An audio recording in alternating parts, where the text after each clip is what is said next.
अथ हरे कृष्णा। तो बहुत बहुत स्वागत है आप सभी का आज के हमारे इस भगवत गीता की जो प्रवचन श्रृंखला आज यहाँ आरंभ हो रही है, उस प्रवचन श्रृंखला का आज प्रथम प्रवचन यहाँ होने वाला है। और ये जो आप सभी ने यहाँ का नया जो सेंटर है इस्कॉन गोरेगांव का, वो आप सभी ने देखा। और यदि आप सबको बहुत अच्छा लगा और आपको पुनः पुनः यहाँ आने की इच्छा है तो आप एक बार ऊंचे स्वर में हरि बोल कहिएगा। बहुत अच्छा। तो आपके उत्साह को देखकर हमें भी उत्साह हुआ और आप सभी का हार्दिक स्वागत है आज की इस कक्षा में। इस कार्यक्रम को तथा ये जो केंद्र है इस्कॉन गोरेगांव का, उनको संचालित करने वाले माताजी जो हैं कृष्णमयी माताजी आज यहाँ पर हमारे समक्ष उपस्थित हैं। तो हम माताजी का करतल ध्वनि से हम उनका धन्यवाद देना चाहेंगे। तो बहुत बहुत धन्यवाद, आपने आज का कार्यक्रम यहाँ आयोजित किया, हम सभी को यहाँ पर आमंत्रित किया। कुछ वर्ष पहले भगवत गीता पर ही हमारा एक श्रृंखला चल रही थी हमारी, और वो श्रृंखला जो पुराना जो सेंटर था वहाँ पर होती थी, और फिर वो बिल्डिंग ही जो है अब पुनर्निर्माण में चली गई है। तो अब उस कारण से हमें यहाँ पर नया जो है सेंटर यहाँ पर माताजी को लेना है पड़ा है, और अभी इसको और भी भव्य बनाएंगे। किंतु आप सब आज यहाँ पर उपस्थित हुए हैं इस श्रृंखला में, आज पहली कड़ी है, तो आप सभी का बहुत बहुत धन्यवाद। शिष्ट परंपरा ये कहती है कि किसी भी कार्यक्रम का आरंभ मंगलाचरण से करना चाहिए, तो मंगलाचरण से हम आज के इस कार्यक्रम का आरंभ करेंगे। मैं कुछ चीज़ें यहाँ पर बता देना चाहता हूँ। ये भगवत गीता पर व्याख्या करने का प्रयास किया जाएगा, और ये व्याख्या जो है थोड़ी विस्तार से करने का मैं ये मन में रख रहा हूँ कि जो आप श्रोता हैं वो श्रोता कुछ समय से भजन कीर्तन भगवान का कर रहे हैं, तो एकदम नए लोगों के लिए नहीं है भी, पर नए लोगों को यदि समझने में कुछ कठिनाई हो तो बाद में हमसे पूछ लीजिएगा। क्योंकि क्या है, बहुत बार प्रवचन दिए जाते हैं और एकदम नए लोगों के लिए दिए जाते हैं, तो ऐसा यहाँ पर नहीं होगा। थोड़ा विस्तार से जो है प्रवचन यहाँ पर देने के लिए, थोड़ा जो कुछ समय से भजन कीर्तन कर रहे हैं, कुछ समय से भगवान के भक्ति में लगे हुए, उन लोगों को ध्यान में रखते हुए यहाँ पर ये प्रवचन श्रृंखला दी जाएगी। पर किसी भी कार्यक्रम से पहले हम मंगलाचरण अवश्य करते हैं। अच्छा, अब ये कुछ कागज़ है, एक व्यक्ति एक कागज़ जो है अपने पास रख सकता है। हमें 40 लोगों के हिसाब से कागज़ प्रिंट किया है, पर उससे अधिक होंगे तो हम अधिक भी ले आएंगे, ठीक है। तो एक तो मुझे दे दीजिए, वरना मुझे ही नहीं दिखाई देगा, ठीक है। तो एक मुझे दे दीजिए और बाकी धीरे धीरे करके, हाँ आधे आधे आधे, हाँ भाई एक मिनट इधर भी आधे दीजिए, नहीं तो सब यहीं चले जाएंगे ऐसा, ठीक है। तो हम मंगलाचरण से आरंभ करेंगे। मंगलाचरण के प्रायः सभी पद्य आप जानते होंगे, आप हमारे साथ गा सकते हैं। ओम ज्ञानतिमिरान्धस्य ज्ञानाञ्जनशलाकया चक्षुरुन्मीलितं येन तस्मै श्रीगुरवे नमः। श्रीचैतन्यमनोभीष्टं स्थापितं येन भूतले सोऽयं रूपः कदा मह्यं ददाति स्वपदान्तिकं।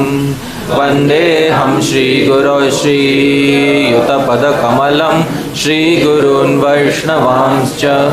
श्रीरूपं साग्रजातं सहगणरघुनाथान्वितं तं सजीवं साद्वैतं सावधूतं परिजनसहितं कृष्णचैतन्यदेवं श्रीराधाकृष्णपादान् सहगणललिता श्रीविशाखान्वितांश्च।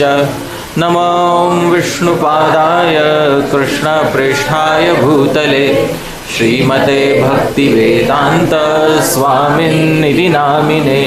नमस्ते सारस्वते देवे गौरवाणी प्रचारिणे निर्विशेष शून्यवादी पाश्चात्य देश तारिणे नमो महावदान्याय कृष्ण प्रेम प्रदायते कृष्णाय कृष्ण चैतन्य नामने गौरतुषे नमः। हे कृष्ण करुणा सिंधो दीनबंधो जगत्पते गोपेश गोपिकाकांत राधाकांत नमोस्तुते तप्त कांचन गौरांगी राधे वृंदावनेश्वरी वृषभानुसुते देवी प्रणमामि हरिप्रिये वाञ्छाकल्पतरुभ्यश्च कृपा सिन्धुभ्य एव च पतितानां पावनेभ्यो वैष्णवेभ्यो नमो नमः। जय श्री कृष्ण चैतन्य प्रभु नित्यानंद श्री अद्वैत गदाधर श्रीवासादि गौर भक्त वृंद। हरे कृष्णा कृष्ण कृष्ण हरे हरे हरे राम राम राम हरे हरे। श्रील प्रभुपाद की अनंत कोटि वैष्णव वृंद की निदाय गौर प्रेमानंदे। तो पुनः आप सभी का स्वागत है आज की इस प्रथम कक्षा में, जो हम श्रीमद् भगवद गीता को अधिकृत करके यहाँ प्रारंभ कर रहे हैं। तो मैं कुछ बातें पहले ही बता देना चाहता हूँ, कुछ चीज़ें स्पष्ट कर देना चाहता हूँ। पहली बात तो ये है कि कक्षा में कई सारे भक्त यहाँ पर हैं और आज की स्थिति ऐसी है कि सबके पास मोबाइल फ़ोन हो रहता ही है। तो मैं एक हमेशा बात कहता हूँ कि काल सब कुछ खा जाता है। सही बात है कि नहीं? आप मानते होंगे काल सब कुछ खा जाता है, पर जो काल को भी खा जाता है वो मोबाइल होता है। आपका ठीक है। तो इसीलिए इस मोबाइल रूपी असुर को या तो बंद कर दीजिए या इसे शांत कर दीजिए, ऐसा है, ठीक है। क्योंकि ये इतना बड़ा असुर है कि जो काल सबको खा जाता है उस काल को ये मोबाइल खा जाता है। इसीलिए इसको थोड़े समय के लिए शांत कर दीजिए। और आपको लग रहा होगा नहीं मेरा तो शांत ही है, हाँ, पर फिर भी एक बार उसे चेक कर लीजिए कहीं शांत है या नहीं। तो उसको साइलेंट में डाल दीजिए ताकि कक्षा के बीच में कोई विक्षेप ना हो। हिंदी बोलने का जो हमारा तरीका है थोड़ा उत्तर भारतीय तरीका है, यानी थोड़ी शुद्ध हिंदी बोलना हमें पसंद है। और यदि आपको चाहिए कि हम मुंबई वाली हिंदी बोलें तो वो हमारे लिए थोड़ा कठिन है, ठीक है। तो फिर भी मैं प्रयास करूँगा, हाँ, या कोशिश करूँगा, ठीक है, फिर भी मैं कोशिश करूँगा कि थोड़े मुंबई वाली हिंदी में ही बोलकर सबको समझाया जाए। यद्यपि हमें जो सबसे अधिक पसंद है वो है शुद्ध हिंदी में बात करना, फिर भी कोशिश की जाएगी कि बोलचाल की हिंदी में समझाया जा सके। और आप सभी आइएगा। प्रति मास हर महीने में 1 या 2 किसी रविवार पर यह कार्यक्रम रखा जाएगा और हर बार ये आपको ऐसा जो प्रिंट आउट है कागज़ दिया जाएगा। कागज़ आप घर लेकर जा सकते हो, ठीक है। कागज़ वापस नहीं लौटाना है, कागज़ आप घर लेकर जा सकते हो। इस बार मैंने अपने अंदाजे से कुछ कागज़ प्रिंट किए हैं और आ रहे हैं जिन जिन को नहीं मिले हैं। और अब जब हम इस प्रवचन श्रृंखला को प्रारंभ कर रहे हैं तो मुझे ये भी कहना आवश्यक है कि जो माता पिता अपने छोटे बच्चों के साथ आए हैं वो कृपया इतना ध्यान रखें कि छोटे बच्चों का आना बहुत अच्छा है पर उनके कारण कोई विक्षेप ना हो, बस इतना ही है। तो या तो कुछ खेलने के लिए कोई व्यवस्था है माता जी अंदर के रूम में या नहीं है, या यहीं पर है? तो ठीक है, बच्चे यहीं पर रहें। हाँ ठीक है, तो यहीं पर रहें, नहीं तो थोड़ा बाहर खेलें ताकि विक्षेप कम से कम हो। तो मोबाइल के कारण, छोटे बच्चों के कारण और बड़े बच्चों के कारण विक्षेप कम से कम हो, इसका हम ध्यान रखें। अब हम प्रारंभ करते हैं हमारे भगवद गीता के प्रवचन श्रृंखला को। आज का जो प्रवचन है वो इसी विषय पर दिया जाएगा कि भगवद गीता क्यों पढ़नी चाहिए, ठीक है। मैंने कहा था नए लोगों के लिए नहीं है, थोड़े जो भक्त हैं उन लोगों के लिए है। तो अब भक्त हैं वो लोग तो बोलेंगे हमें तो पहले ही पता है कि भगवद गीता क्यों पढ़नी चाहिए, ठीक है। तो उसका मैं आज थोड़ा विस्तार से कारण बताकर देने वाला हूँ। किसी भी शास्त्र को पढ़ने का एक प्रयोजन होता है। क्या कहते हैं इसको? प्रयोजन। तो किसी भी शास्त्र को जब हम पढ़ते हैं तो उसका एक प्रयोजन, कुछ हमें मिलना चाहिए। हम जिसमें इतनी मेहनत कर रहे हैं, इतना परिश्रम कर रहे हैं, उसको पढ़ रहे हैं, उसको इतना मेहनत करने के बाद यदि हमें बहुत थोड़ा सा फल मिला तो वो हमारी मेहनत व्यर्थ हो जाएगी। तो संसार में ऐसे अनेक शास्त्र हैं जो कि पढ़ने में कठिन भी बहुत हैं और उनको पढ़ने के बाद जो फल मिलता है वो फल बहुत छोटा सा है, ऐसा है। तो संसार में ऐसे कई ग्रंथ हैं, कई शास्त्र हैं जिनको पढ़ने का फल बहुत छोटा मिलता है। हिंदी में उसको कहते हैं खोदा पहाड़ और निकला चूहा, ऐसा है। तो पहाड़ खोदने में बहुत प्रयास जाता है और अंत में कुछ नहीं मिला। किसी ने बताया कि भाई पहाड़ के नीचे सोना दबा के रखा है और पूरा पहाड़ खोद दिया, पता चला नीचे चूहे का बिल था। उसी पे कहावत हो गई, खोदा पहाड़ और निकला चूहा। वैसा वाला जो किस्सा है हमारे साथ ना हो, इसका हमें ध्यान रखना है। इसीलिए कोई ऐसा शास्त्र हमें यहाँ पर चुनना है जिस शास्त्र से हम सभी का सबसे ऊंचा कल्याण हो सके। और भक्त लोगों का, नए लोगों का तो कल्याण होगा ही, पर साथ ही साथ जो हम भक्त लोग हैं जो 10 साल से, 15 साल से, 20 साल से इस मार्ग में लगे हुए हैं, हमारा भी इसमें क्या कल्याण होगा इसको भी जानना आवश्यक है। लेकिन ये जानने के लिए कि हमें ये शास्त्र क्यों पढ़ना है, पहले हमें जानना चाहिए कि प्रत्येक शास्त्र के बारे में 4 घटक होते हैं, 4 चीज़ें होती है हर शास्त्र को पढ़ने से पहले जानना चाहिए।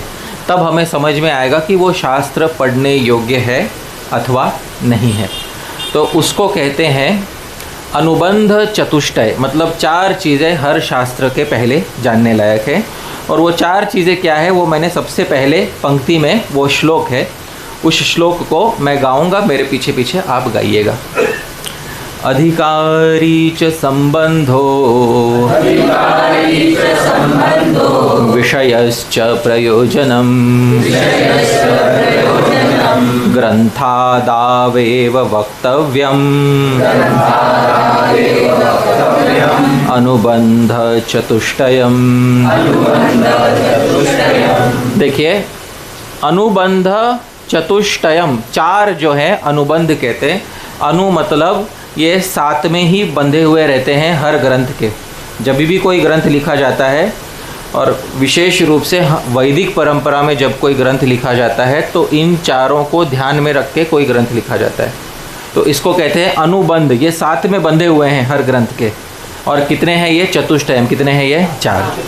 अब ये 4 क्या क्या हैं ये मैं बोलूँगा, मेरे पीछे पीछे दोहराइएगा, ठीक है। पहला है अधिकारी, दूसरा है संबंध, तीसरा है विषय, चौथा है प्रयोजन। तो ये 4 है। सबसे पहला होता है भाई हमारा विषय। विषय मतलब ग्रंथ क्या बताने वाला है हमको, ऐसा कौन सा विषय है जो अन्य ग्रंथों में नहीं बताया, जो इस ग्रंथ में बताया हुआ है, इसको कहते हैं विषय। क्या कहते हैं इसको? विषय। जिसको हम इंग्लिश में कहते हैं सब्जेक्ट मैटर। इंग्लिश में क्या कहते हैं इसको? Subject matter. थोड़ा थोड़ा बीच में इंग्लिश भी बताया करूँगा ताकि थोड़ा समझने में आसानी हो। तो इसको कहते हैं विषय, सब्जेक्ट मैटर। सबसे पहले हमें पता होना चाहिए, नहीं तो बस दूसरे ने बोल दिया भाई बहुत अच्छा ग्रंथ है, बहुत अच्छा ग्रंथ है, बहुत अच्छा है, पढ़ना चाहिए, पढ़ना चाहिए। हाँ, पर वो भेड़ चाल से नहीं पढ़ना है। पहले हमें ग्रंथ का क्या पता होना चाहिए? विषय। भाई हम किस विषय में प्रवेश करना चाहते हैं, क्योंकि मेहनत हर विषय में करनी पड़ेगी और उससे बड़ा फल मिलेगा या छोटा फल मिलेगा अब ये हमें पता नहीं है। तो पहले विषय पता होना चाहिए। तो हमारे इस ग्रंथ में भगवद गीता में विषय क्या है, क्या जानने योग्य है, टॉपिक क्या है, ये भी हमें जानना है। दूसरा अधिकारी। अधिकारी मतलब इस विषय को जानने के लिए योग्य व्यक्ति कौन है, क्योंकि जब तक योग्य व्यक्ति नहीं होगा तब तक उस विषय में प्रवेश हो सकेगा क्या? नहीं। जैसे किसी इंजीनियरिंग के कॉलेज में जब किसी को प्रवेश दिया जाता है तो अधिकार देखकर प्रवेश दिया जाता है। जब किसी मेडिकल कॉलेज में प्रवेश दिया जाता है तो बिन अधिकार के दिया जाता है या अधिकार देख कर दिया? अधिकार देख कर दिया। तो अधिकार देख कर ही प्रवेश होता है। तो जब तक हम अधिकारी नहीं हैं तब तक हमारी रुचि ही नहीं होगी, हमारा इंटरेस्ट ही नहीं जागेगा उसको जानने में, समझने में। तो वो अधिकारी होना भी बहुत आवश्यक है। तो ये आवश्यक होना चाहिए कि हम उस विषय के अधिकारी हों। अच्छा, फिर तीसरा है संबंध। संबंध मतलब क्या? वो ग्रंथ और जो विषय है उन दोनों के बीच का संबंध क्या है। आप समझ रहे हैं, जो ग्रंथ हम ले रहे हैं और जो विषय में हम प्रवेश कर रहे हैं उन दोनों के बीच में क्या संबंध है, ये भी देखना चाहिए। और अंत में है प्रयोजन, कि ग्रंथ पढ़ने के बाद हमें किस वस्तु की प्राप्ति होगी, क्या मिलेगा ऐसा हमें जिससे हमारा जीवन सुधरेगा, जीवन बेहतर होगा, कुछ तो हमारा हित होगा, कल्याण होगा, श्रेयस की प्राप्ति होगी। इसको क्या कहते हैं? प्रयोजन। तो ये चार जो अनुबंध हैं ये हर ग्रंथ को आरंभ करने से पहले हमें जान लेने चाहिए, क्योंकि हम मेहनत यदि करने ही वाले हैं, उसमें इतना परिश्रम करने वाले हैं, तो हमें जान लेना चाहिए कि ये चार घटकों में ये हमारे लिए अनुकूल है या प्रतिकूल है, ऐसा है। तो अब गीता के विषय में, भगवत गीता के विषय में हम थोड़ा ये चारों को हम थोड़ा देखेंगे कि ये चार हमारे लिए लागू होते हैं या नहीं होते हैं। तो पूर्व आचार्यों ने ये बात, जिन्होंने भी गीता पर टीकाएं की हैं, उन आचार्यों ने बताया है कि गीता के विषय में अधिकारी व्यक्ति वो है जिज्ञासु। कौन है? जिज्ञासु। जिज्ञासु मतलब ये कि जिसके मन में ये जिज्ञासा उत्पन्न हो गई है कि संसार कुछ ठीक नहीं लग रहा है। आप समझ रहे हैं, संसार क्या थोड़ा ठीक नहीं लग रहा है संसार, क्योंकि जिसके लिए संसार ठीक है उसको तो वो यहाँ पे होना नहीं चाहिए। आप समझ रहे हैं, हम यहाँ पे हैं इसलिए हैं क्योंकि संसार में कुछ ठीक नहीं लग रहा है। ये पहला कारण है, क्योंकि जिनके लिए संसार में कोई दुख नहीं है, ऐसे होते हैं कुछ लोग, हाँ, जिनको संसार में कोई दुख दिखाई ही नहीं देता। अब आप मुझे बताइए, संसार में दुख है या नहीं है? है। पर किसी किसी को संसार में दुख दिखाई ही नहीं देता, होने के बावजूद नहीं दिखाई देता। हम जब छोटे थे, बचपन में हमारे हिंदी के शिक्षक ने हमें एक हिंदी कहावत बताई थी, जाके फटे न पैर बिवाई वो क्या जाने पीर पराई, है कि नहीं? है? तो कुछ ही थोड़े लोग जानते होंगे। है? तो जिसके पैर पे बिवाई नहीं फटी वो दूसरे की पीड़ा नहीं जानता। इसका अर्थ ये है, गर्मी में नंगे पैर रास्ते पे चलने पे पैर पे क्या पड़ जाते? छाले।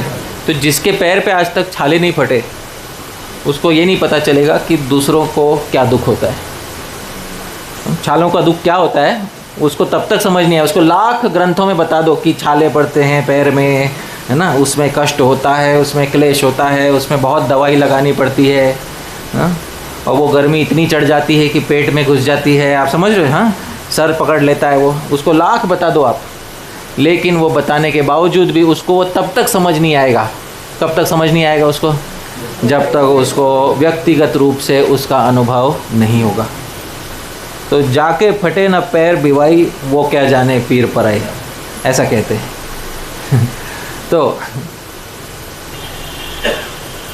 इसीलिए जिसको संसार में दुख का प्रत्यक्ष अनुभव है, डायरेक्ट एक्सपीरियंस है, और जिसके मन में ये जिज्ञासा हो बैठी है कि मुझे दुखों की हानि करनी है, मुझे हटाना है किसी तरह से, उस व्यक्ति के लिए ये शास्त्र है। और जिसको दुखों की हानि नहीं करनी है, जिसको लग रहा है कि संसार में कोई दुख नहीं है, उसका तो कोई प्रयोजन ही नहीं है इस शास्त्र से। तो पहले ये हमें पता होना चाहिए कि संसार में कुछ दुख है और उस दुख की चिकित्सा हमें करनी है। दुख का क्या करना है हमें? चिकित्सा। चिकित्सा को इंग्लिश में कहते हैं ट्रीटमेंट करना है हमको। अब ये दुख जो भक्त नहीं हैं उनको भी समझ में आते हैं, और जो भक्त हो गए हैं उन्हें तो विशेष रूप से समझ में आते हैं। क्यों विशेष रूप से समझ में आते हैं? क्योंकि भक्त का हृदय बहुत कोमल होता है। आप समझ रहे? भक्त का हृदय कोमल होता है, अन्यों का हृदय इतनी आसानी से दुख को पकड़ नहीं पाता। भक्त थोड़ा बुद्धिमान होता है, इसीलिए उसको दुख आराम से समझ में आ जाते हैं। पूर्व के आचार्य एक उदाहरण देके बताते हैं कि जैसे दीवार पे मकड़ी का जाला होता है। अब मकड़ी का जाला साफ़ करते करते किसी और अंग पे गिर जाए तो आपको उतना कुछ नहीं लगेगा, दुख नहीं लगेगा। पर साफ़ करते करते वही मकड़ी का जाला अगर आँख में गिर जाए तो तुरंत क्या होगा? दुख होगा। आप समझ रहे हैं? यही फ़र्क है अभक्त के दुख में और भक्त के दुख में। अभक्त को दुख होता है पर उसको समझ में नहीं आता कि ये दुख है और इसकी चिकित्सा भी हो सकती है, किंतु भक्त को विवेक होता है और भक्त को ये समझ में आता है कि ये स्पष्ट रूप से क्या है? दुख है और इसकी मुझे क्या करनी चाहिए? चिकित्सा करनी चाहिए। तो आप में से कौन कौन है जिसे ये लगता है कि जीवन दुखों से भरा हुआ है और दुखों की चिकित्सा करनी चाहिए? आप हाथ उठाइएगा। बहुत अच्छा, तो बहुत महत्वपूर्ण। कुछ लोग हैं जो अभी भी हाथ नहीं उठा रहे हैं, ठीक है। तो इसमें हमें किसी को ये सिद्ध करके देने की आवश्यकता बिल्कुल नहीं है। संसार अपने आप सिद्ध कर देगा और ये गीता में ही भगवान बोलेंगे दुखालयम अशाश्वत। अब जिसको भगवान की वाणी पर भरोसा नहीं है वो जो है अपने आप थोड़ा सा उसको प्रत्यक्ष अनुभव करके देख ले, थोड़े समय में समझ में आ जाएगा कि संसार क्या है, दुखालय है और अशाश्वत है। ये समझ में अपने आप आ जाएगा।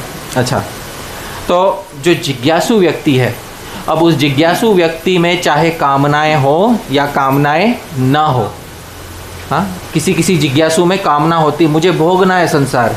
आप समझ रहे, मुझे क्या करना है? संसार को भोगना है। और कोई कोई जिज्ञासु होता है, बोलता है नहीं मेरा भोग कर हो गया, मुझे त्यागना है संसार। दो प्रकार के जिज्ञासु होते हैं। दुख तो है पर दुख होने के बावजूद भी मुझे संसार को क्या करना है? भोगना है। और दूसरा होता है वो जिज्ञासु कि भाई दुख तो है और दुख है इसलिए मुझे संसार को क्या करना है? त्यागना है। इन दोनों जिज्ञासुओं के लिए गीता है। यदि आप जिज्ञासु हो और भोगने की इच्छा वाले हो तो भी आपके लिए है, और यदि आप जिज्ञासु हो और त्यागने की इच्छा वाले हो तो भी आपके लिए है। भोगने की इच्छा वालों के लिए भी ये शास्त्र इसलिए है क्योंकि ये शास्त्र आपको बता कर देगा कि भोगने में दोष क्या है। फिर भले ही आप आगे जाकर भोगो, उसमें आपको कोई नहीं रोकेगा। वहाँ श्री कृष्ण आपका हाथ पकड़ कर नहीं बोलेंगे ये गीता में तो बोला था, समझ में, अब तू क्यों फिर भोग रहा है। गीता पूरा ख़त्म हो जाएगा और गीता के अंत में भगवान अर्जुन को बोलेंगे यथा इच्छसी तथा कुरु। बेटा तेरी जैसी इच्छा है तू वैसा कर। आप समझ में आ रहा है? हाँ, क्योंकि जीवात्मा को ज़बरदस्ती भोग से हटाने में भगवान की इच्छा नहीं है। जीवात्मा स्वयं जब भोग से नैसर्गिक रूप से हट जाएगा वो अपने आप वहाँ से दूर हो जाएगा, अपने आप। आप समझ रहे हो? हाँ, जिसके अभी तक मैंने बोला जिसके पैर अभी तक जले नहीं हैं वो भले ही वो रास्ते पर चले, हाँ, पर जिसके पैर जल गए, जिसके पैरों में छाले पड़ गए, क्या वो उसी रास्ते पर नंगे पैर चलेगा? नहीं चलेगा। आप समझ रहे? तो इसीलिए गीता दोनों प्रकार के साधकों के लिए। गीता आपको क्या देगा? क्योंकि संसार जल रहा है, बोलते संसार दावानल है, जल रहा है, जलता हुआ रास्ता है, उस पर नंगे पैर चलना है आपको। जिसके पास गीता का ज्ञान नहीं है वो तो नंगे पैर ही इस संसार पे चल रहा है, उसका जलना तो अवश्यम भावी है, निश्चित रूप से वो जलने वाला है। गीता समझकर भी जो संसार के पथ पे चले, भोगना चाहे संसार को, वो ऐसे चल रहा है मानो कोई चप्पल पहन के चलता है ना। आप समझ रहे हैं? हाँ, वो तो चलेगा जरूर, लेकिन अब वो थोड़ा सावधान होकर चल रहा है। उसको पता है कि आगे चलकर इस भोग का परिणाम दुख होने वाला है, पर फिर भी उसके पास कुछ बचाने के लिए है अपने आप को, ठीक है। लेकिन उसको गीता का जो सबसे ऊंचा फल है वो प्राप्त नहीं होगा। धीरे धीरे उसको उस पथ पे उसको पथ ही छोड़ देना है। आप समझ रहे हैं? जब तक वो पथ नहीं छोड़ेगा तब तक उसकी पूरी चिकित्सा नहीं हो सकती। ये बात हमें ध्यान रखना है। अब देखिए, ये तो हुआ अधिकारी, दूसरा है विषय। विषय गीता में क्या क्या बताए हैं भगवान ने? इसमें भगवान ने विषय बताए हैं कर्म, ज्ञान, भक्ति आदि मार्ग। कर्म मार्ग भी बताया भगवान ने, ज्ञान मार्ग भी बताया है, भक्ति मार्ग भी बताया, आदि में योग के विषय में भी थोड़ी थोड़ी चर्चा हुई है। ये सारे मार्ग जीवात्मा के कल्याण के लिए बने हुए हैं। कर्म मार्ग हो, ज्ञान मार्ग हो, भक्ति मार्ग हो, अष्टांग योग का मार्ग हो, सारे मार्ग जीवात्मा के कल्याण के लिए ही भगवान ने बताए हैं। यदि एक भी मार्ग में जीवात्मा का अहित होता तो भगवान उसको कदापि नहीं बताते। भगवान ने बताए, वो इसलिए बताए क्योंकि हर मार्ग में जीवात्मा का क्या होने वाला है, कल्याण ही होने वाला है। जो संसार का प्रवाह चल रहा है बाहर, देखिए यहाँ पूरा संसार का प्रवाह चल रहा है। लोग अपने अपने जगह पे जा रहे हैं, अपना अपना काम कर रहे हैं। कोई भोगने की इच्छा से जा रहा है, किसी को कुछ भोगना है, किसी को कुछ और भोगना है, उसी के लिए लोग ये सब काम कर रहे हैं। पर इसमें जीवात्मा का कल्याण बिल्कुल भी नहीं है। क्यों कल्याण नहीं है? वो इसलिए कल्याण नहीं है क्योंकि जीवन समाप्त हो जाता है लेकिन भोग समाप्त नहीं होते, भोगने की इच्छा समाप्त नहीं होती, जीवन समाप्त हो जाता है आपका। तो आप मुझे ये बताइए, हमने भोगों को भोगा या भोगों ने हमको भोग लिया? भोगों ने हमको भोग लिया। बूढ़ा कौन होता है? भोग बूढ़े होते हैं या हम बूढ़े होते हैं? बाल किसके पकते हैं? हमारे, है कि नहीं? संसार में हजारों साल पहले जो भोग की वस्तुएं थी, आज भी वही भोग की वस्तुएं हैं या नहीं है? आज थोड़ी नहीं आ गई होंगी, ठीक है, लेकिन भोगे तो हम जा रहे हैं। मरना किसे पड़ रहा है? भोग की वस्तु को मरना पड़ रहा है या हमें मरना पड़ रहा है? हमको मरना पड़ रहा है। तो भोगा कौन जा रहा है? हम भोगे जा रहे हैं। अगर आप तत्व से विचार करो तो विषयों को हम नहीं भोग रहे हैं, विषय हमें भोग रहे हैं। और विषय हमें भोग रहे हैं, इसमें हमारा बहुत बड़ा नुकसान हो रहा है। क्योंकि मान लो यदि विषय हमें भोग रहे होते और उसमें हमें सुख ही सुख होता तो हम बोलते चलो विषय हमको क्या कर लो, भोग लो। लेकिन विषय भोग रहे हैं, उस सुख के साथ मिश्रित एक और चीज़ आ रही है। क्या आ रही है? दुख। मैं आपको आज एक ऐसा तथ्य बताता हूँ जिसको आप चैलेंज नहीं कर पाओगे। एक बात बताता हूँ जो आचार्यों ने बताई। इस संसार में कोई भी भोग बिना प्राणियों की हानि के नहीं हो सकता। सोचिए, कोई भी एंजॉयमेंट जिसको कहते हैं ना, कोई भी भोग बिना प्राणियों के हानि के नहीं हो सकता। मुझे कोई एक ऐसा भोग बताइए जो बिना दूसरे प्राणियों को कष्ट पहुंचाए हो सकता है।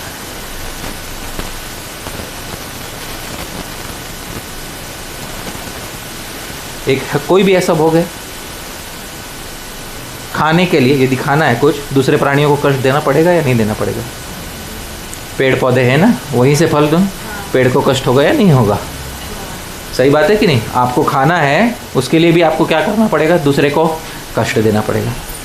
आपको गाड़ी चलानी है, गाड़ी चलाना एक आनंद है, गाड़ी चलाने के लिए पेट्रोल चाहिए, गाड़ी बनाने वाला कोई चाहिए, वो शिप पे कोई पेट्रोल निकालने वाला आदमी चाहिए। उस आदमी वो कष्ट से निकालेगा या सुख से निकालेगा? वो बोलिए, कष्ट से निकालेगा। आपके भोग के लिए दूसरों को क्या होने वाला है? कष्ट होने वाला है। आपको क्या लगता है उसका परिणाम आपको मिलेगा या नहीं मिलेगा? सही बात है। जब आप भोग में शामिल हुए तो भोग के परिणाम में भी कौन शामिल होगा? आप ही शामिल होंगे। सही बात है।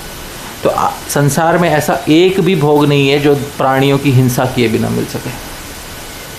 और हिंसा का मतलब केवल जान से मारना नहीं, कुछ कष्ट देना। आप समझ रहे हैं? कुछ कष्ट दिए बिना, प्राणियों को कष्ट दिए बिना, और वो भी जीवित व्यक्ति, जीवित प्राणी को कष्ट देकर ही वो आपको मिलेगा। एक भी भोग ऐसा नहीं है जो बिना दूसरों को कष्ट दिए प्राप्त हो, और उसका परिणाम अवश्य मिलता है। तो अवश्यंभावी है, निश्चित मिलने वाला है वो। तो इसीलिए बहुत जो बुद्धिमान व्यक्ति होता है वो जानता है कि भोगों में अंत में क्या होने वाला है? दुख होने वाला है। और यदि दुख होने वाला है तो मुझे वो दुख नहीं चाहिए। जीवात्मा की प्रवृत्ति होती है कि मुझे दुख चाहिए कि नहीं चाहिए? नहीं चाहिए। कभी कभी लोग इसका एक अपवाद करते, बोलते नहीं, कभी कभी लोग आत्महत्या कर लेते हैं। आत्महत्या सुख है या दुख है? दुख है। तो जीवात्मा दुख क्यों उठाता है? सामने से ले करता है आत्महत्या, मतलब जीवात्मा क्या कर लेता है? सामने से दुख उठाता है। पर वो दुख तब उठाता है जब उसके जीवन में उससे बड़ा दुख होता है। बड़े दुख से बचने के लिए वो छोटा दुख उठाता है। वो आत्महत्या को उसके सामने कौन सा दुख मानता है? छोटा दुख मानता है। और जीवात्मा का ये स्वभाव होता है कि जब उसके सामने दो दुख आए, उसमें से एक दुख छोटा है, एक दुख बड़ा है, उसके अनुसार और दोनों में से एक ही चुनना है, तो जीवात्मा कौन सा दुख चुनता है? छोटा दुख चुनता है। अब वो छोटा दुख आत्महत्या का दुख ही क्यों ना हो, ये जीवात्मा की स्वाभाविक प्रवृत्ति है। तो जीवात्मा दुख चुनते हुए भी कम से कम वाला दुख चुनता है, कम से कम वाला दुख चुनेगा वो, बड़ा दुख नहीं चुनेगा वो, ये जीवात्मा की प्रवृत्ति है। तो इसी दुखों की हानि करने के लिए, दुखों को भगाने के लिए भगवान ने कर्म मार्ग बताया, ज्ञान मार्ग बताया, भक्ति मार्ग बताया, अष्टांग योग का मार्ग बताया, सब गीता में बता कर दिया है। और ये पढ़कर ही दुखों की हानि होगी, आप समझ रहे हैं? क्योंकि जब तक हम जानेंगे नहीं कि दुख क्या है, और जब तक हम जानेंगे नहीं कि दुखों की चिकित्सा कैसे करनी है, तब तक हम उसकी चिकित्सा नहीं कर पाएंगे और फिर उसी चक्र में फंस के पुनः दुख भोगेंगे। वो आज हम कहते हैं कि हम लोग भक्त हैं, भगवान के क्या हैं? भक्त हैं। अगर हमसे पूछा जाए यदि आप भक्त हो तो आपको तो पता होना चाहिए कि भगवान का तत्व क्या है, संसार कैसा है, दुख क्या होते हैं, दुखों की चिकित्सा कैसे करनी है। योगी हो ना, भक्ति भी क्या है? योग है। योगी को पता होना चाहिए कि भाई दुख क्या होता है, संसार क्या होता है, चिकित्सा कैसे करनी है। क्योंकि केवल मात्र तिलक लगा लेने से या गले में कोई कंठी पहन लेने से या संडे को भारतीय वेश पहन लेने से कोई भक्त होता है, या मानसिक रूप से सबसे पहले भक्त बनना चाहिए हमसे, मानसिक रूप से बनना चाहिए। बहुत आवश्यक है ये, क्योंकि हम भक्त तो बहुत बने बैठे हैं, बहुत सारे लोग भक्त बने बैठे हैं, पर भक्ति योगी कितने लोग हैं ये सोचने विचारने का विषय है। भक्ति योगी कितने हैं? क्योंकि योगी जो है ना, भगवान अर्जुन को बोलेंगे तस्माद योगी भव अर्जुन, इसलिए अर्जुन तू क्या बन? योगी बन। योगी बन मतलब तू खुद के दुखों की हानि करने वाला बन, तू खुद के दुखों को मारने वाला बन। जब तक तू वो नहीं बनेगा तब तक तेरा मनुष्य जीवन व्यर्थ हो जाएगा, क्योंकि जीवन बीत गया और हमारे दुखों की हानि नहीं हुई। पुनः जीवन, पुनः मृत्यु के बाद पुनः नया जीवन लेना पड़ेगा, और पुनः नया जीवन लेने में पुनः दुख आएंगे। अब आप ये कब तक करना चाहते हो, ये आपके ऊपर है। आज आपके सामने एक मौका है भगवत गीता के रूप में ये सीखने का, चाहे आप भक्त हो या नए व्यक्ति हो, यहाँ पर ये मौका है आपके पास सीखने का कि दुखों को पहचान कर दुखों को पूरी तरह से हटाया जाए, ताकि जब जीवन में दुख, ऐसा नहीं कि दुख नहीं आएंगे, जब जीवन में आएंगे दुख तो आप वैसे होंगे जैसे जलते हुए रास्ते पर चप्पल पहन के चल रहा है। आप समझ रहे हो ना? हाँ, उसके बाद दुख अवश्य आएंगे, क्योंकि दुख आते हैं। क्यों दुख आते हैं आज भी मैं बताऊंगा थोड़ा। ये मैं थोड़ा इसीलिए प्रवेश करवा के दे रहा हूँ क्योंकि हमारे मन में वो विषय के बारे में रुचि बैठ जाए। नहीं तो मैं शुरू कर सकता हूँ धर्म क्षेत्र, कुरुक्षेत्र, यहाँ से मैं तो शुरू का आज से मैं आरंभ कर सकता हूँ, पर जब तक हमारी प्रवृत्ति नहीं होगी उस शास्त्र में, हमारी रुचि नहीं जागेगी शास्त्र में। पहले भूख होना जरूरी है, तब तो खाना खाया जाए ना। नहीं तो बहुत बड़ा प्लेट ला कर रख दिया और बोले ये तो बहुत अच्छा प्लेट है, इसमें बहुत सारे पकवान है, बहुत वाहवाही कर दी पकवान के, और हमें तो भूख ही नहीं है। आप समझ रहे हैं? तो ऐसे भोजन का क्या प्रयोजन? तो इसीलिए पहले भूख जगाना आवश्यक है। तो ये आज के सत्र में आज हम यही कर रहे हैं। ये आप सभी के व्यक्तिगत जीवन से बहुत निजी रूप से जुड़ा हुआ है, क्योंकि ये मैं आपको लिख कर दे देता हूँ, ऐसा एक भी व्यक्ति नहीं है जो बिना दुख के आज यहाँ पे रह रहा हो। सभी के जीवन में क्या है? दुख है। मैं लिख कर दे देता हूँ, सभी के जीवन में दुख है। और चाहे आप भक्त हो या आप भक्त अभी जस्ट बने, नए नए बन रहे हो, या भक्त नहीं भी हो, अपने आप को ना भी मानते हो, ये एक बात सब में समान है। सबके जीवन में क्या है? दुख है। और किसी किसी के जीवन में तो घोर दुख है। अब वो हाथ उठा के बोलेगा नहीं कि मेरे जीवन में घोर दुख है, वो नहीं बोलेगा कभी, क्योंकि समाज में स्वीकार करने में हमें लाज आती है कि हमारे जीवन में क्या है? घोर दुख है। लेकिन ये बात तथ्यात्मक है कि जो जितना जीवन जिसने देखा है उसने उतने क्या देखे हैं? दुख देखे। अब उसकी चिकित्सा हमें करनी है, उसके लिए हमारे पास एक शास्त्र है। आप समझ रहे? तो ये बहुत आवश्यक है। और भक्तों में भी जो भक्ति का ज्ञान रखने वाला भक्त होता है और जो अज्ञानी होता है उसमें ज़मीन आसमान का फ़र्क होता है। श्री रूप गोस्वामी एक को कनिष्ठ अधिकारी बोलते, एक को उत्तम अधिकारी बोलते हैं। बहुत बड़ा फ़र्क होता है दोनों में। जो कनिष्ठ अधिकारी होता है, सबसे निचले श्रेणी का होता है, उसको थोड़ा भी भक्ति शास्त्रों के विषय में, तत्व के विषय में ज्ञान नहीं होता। वो अज्ञानी की तरह दुख भोगता है। आप समझ रहे? भले ही वो भक्ति के पथ पे लग गया हो, लेकिन वो दुख कैसे भोगता है? अज्ञानी की तरह भोगता है। जैसे छोटा बच्चा होता है, शिशु होता है, उसको कोई मच्छर काटता है, उसको भी दुख होता है, पर क्या वो दुखों की चिकित्सा कर या बता भी सकता है अपने माता पिता को कि मुझे इस वजह से दुख हुआ है? नहीं बता सकता वो। उसका भोगना ज्ञान में भोगना है या अज्ञान में भोगना है? उसका अज्ञान। तो हमें ये तो पता है कि दुख निश्चित रूप से आने वाले हैं। अब आप मुझे बताइए, दुखों का सामना अज्ञान में करना है या ज्ञान में करना है? ज्ञान में करना है, क्योंकि ज्ञान पूर्वक दुखों का सामना करना मतलब आपके पास चिकित्सा है। अब वो दुख आपको अभिभूत नहीं करेंगे, अभिभूत मतलब पराजित नहीं करेंगे दुख आपको। और दुखों से पराजित ना होना, ये योगी होना है। और ये इसी ग्रंथ में, भगवद गीता में भगवान हमको सिखाएंगे। और जिसके पास ये ज्ञान है उसके लिए जीवन में दुख बहुत कम है। आप समझ रहे हैं? जीवन में दुख बहुत कम है और जीवन में कुछ सुख भी है। आप समझ रहे हो ना? ये तो नहीं कहेंगे कि जीवन में 100% दुख है, जीवन में कुछ प्रतिशत क्या है? सुख भी है। और जब सुख आएगा तो उस सुख को भी कैसे देखना है ये वो जानेगा। ठीक है, तो आज थोड़ा इस विषय में बताऊंगा। अच्छा, संबंध क्या है विषय में और ग्रंथ में? संबंध क्या है? विषय है हमारा जो है कर्म योग, ज्ञान योग, भक्ति योग, और गीता उस विषय को बताने वाला है।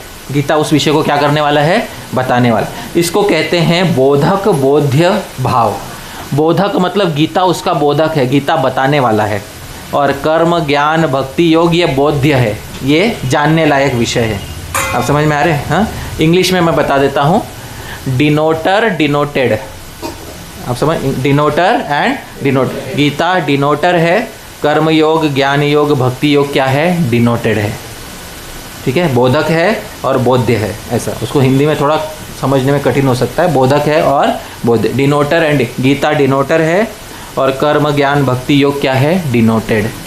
तो गीता बोधक है, कर्म, ज्ञान, भक्ति योग क्या है? बोध्य, जानने लायक है इससे। ऐसा है। और अंत में प्रयोजन इससे क्या प्राप्त होगा? निश्रेयस, परम कल्याण की प्राप्ति होगी। पुनः इस संसार का मुंह नहीं देखना हमको। आप समझ रहे हैं? इस घटिया संसार का मुख नहीं देखना वापस, उसका हमको प्राप्ति करनी है। तो जिसको इस निश्रेयस, इस परम कल्याण की प्राप्ति करनी, उसके लिए ये शास्त्र लिखा गया है। तो आप जो यहाँ पर आज उपस्थित हुए हैं, क्योंकि भक्ति में जब हम बहुत बार अनेक कक्षाएं रखी जाती है, श्रीमद् भागवत पे रस तत्व बताया जाता है, भगवान की लीला बताई जाती है, बहुत कुछ बताया जाता है। लेकिन तत्व जब नहीं बताया जाता तो क्या होता है? व्यक्तिगत जीवन में हमारे दुखों की हानि नहीं होती। आप समझ रहे हैं ना? हाँ, व्यक्तिगत जीवन में दुखों की हानि नहीं होती, क्योंकि रस बताने से क्या होता है? हाँ, हृदय आह्लादित हो जाता है। भगवान की लीला बता दी, आप समझ रहे हैं, तो हृदय क्या हो जाता है? आह्लादित हो, एकदम आनंद होता है। वाह! वो आनंद जो होता है कुछ समय के लिए दबा देता है। किस चीज़ को दबा देता है? वो जीवन के दुखों को दबा। और वो तो दबाना भी चाहिए, क्योंकि रस का स्वभाव है वो। लेकिन माया का स्वभाव ऐसा है कि पुनः आपको पराजित करने के लिए बाहर बैठी है। मंदिर के बाहर कदम रखते ही, आप समझ रहे हैं? हाँ, कोई तो तैयार बैठा है कि भाई अच्छा, बहुत रस सुन लिया, बहुत कथा सुन लिया, अब वापस आ जाओ संसार में। समझ में आ रहा है? हाँ, तो जब बाहर वापस संसार में लौट कर जाते हैं तो जो योगी नहीं होता वो पुनः पराजित हो जाता है, और जो योगी होता है वो कभी भी पराजित नहीं होता। तो अब हम ये वो कवच, ये वो ढाल भगवद गीता है, और जिसके पास ये कवच है, जो ढाल है, वो संसार में दुखों से भी पराजित नहीं होगा और सुखों से भी पराजित, क्योंकि सुखों से भी पराजित हुआ जाता है। ये मैं आप आज ही बताऊंगा। सुख से व्यक्ति कैसे पराजित होता है ये भी मैं बताऊंगा। डिफीटेड बोलते हैं ना इंग्लिश में, सुख से कैसे डिफीट होता है। दुख से तो डिफीट होता ही है, सुख से कैसे होता है ये भी आज बताऊंगा। बहुत महत्वपूर्ण है ये जानना। और जिसके मन में ये ग्रंथि खुल गई ना, हृदय में, एक बार आज ग्रंथि खुल जाएगी, जीवन भर याद रखिएगा। पता नहीं जीवन में पुनः कब ये सुनने का मौका मिले ना मिले। समझ रहे हैं? तो ये आज बताया जा रहा है, आज महत्वपूर्ण, आप समझ कर ले लीजिएगा। ठीक है, देखिए, इस संसार को जब रचा गया, इस पूरे ब्रह्मांड को जब रचा गया, भगवान ने इस ब्रह्मांड को रचा। ये रचने की प्रक्रिया अनादि है, बार बार रचते हैं, बार बार इसका संहार करते हैं। आप समझ रहे? बार बार रचते हैं, बार बार क्या करते हैं? संहार। जब जब रचते हैं सृष्टि को, तब तब सृष्टि रचने के साथ साथ जिन भी मनुष्यों की, देवताओं की सृष्टि करते हैं, भगवान उनके कल्याण के लिए कुछ ग्रंथ देते हैं। उन ग्रंथों को कहते हैं वेद। ठीक है, क्या कहते हैं? वेद। ये वे जिस समय से ब्रह्मा जी जो इस सृष्टि के निर्माण करता है, जिस समय से उनका जन्म हुआ, उस समय से ब्रह्मा जी के हृदय में भगवान ने एक ग्रंथ प्रकट कर दिया। कौन सा ग्रंथ प्रकट किया था? वेद। ये ग्रंथ समूचे जातियों के लिए, केवल मानव जाति नहीं, देवताओं की जातियों के लिए, समूची जातियों के लिए ये कल्याण का विषय है, कल्याण देता है। कुछ जातियां ऐसी हैं जो अपना कल्याण नहीं कर सकती क्योंकि उनमें समझ ही बहुत कम है, जैसे कि पशु, पक्षी, वृक्ष इत्यादि। आप में से कौन कौन है जो ऐसी ऐसी जातियों में जन्म लेना चाहेगा? बोलिए, कोई है?